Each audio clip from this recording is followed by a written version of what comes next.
everyone, this video will be demonstrating a learner in the autonomous stage of learning and the regulatory cues for an unweighted squat.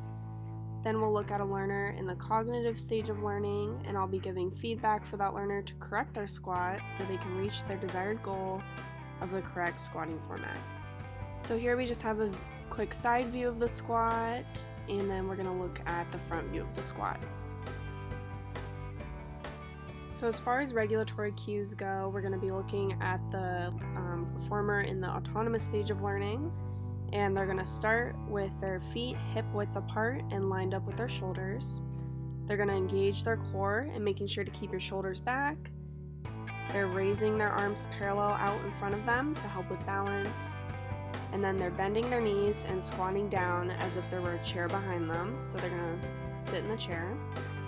And making sure to focus on their knees. They're not going to internally rotate. They shouldn't be collapsing inward towards each other, their knees. And then once their thighs and butt are parallel to the ground, they're going to squeeze their glute muscles and straighten their legs to come back up and complete the squat.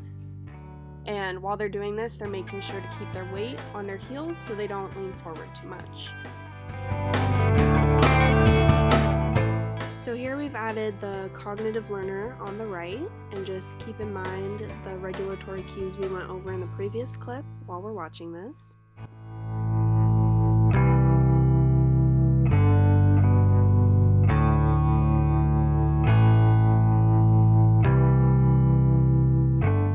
So this is our cognitive learner, Emma, and the mistake she's making in her squat is that she's leaning forward too much, so she's not keeping weight in her heels.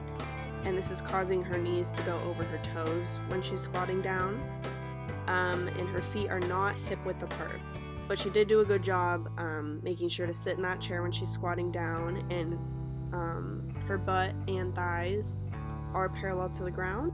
So the feedback I gave Emma to correct her squat form was just to, before she starts the squat, to make sure that her feet are hip width apart, and she can easily check that.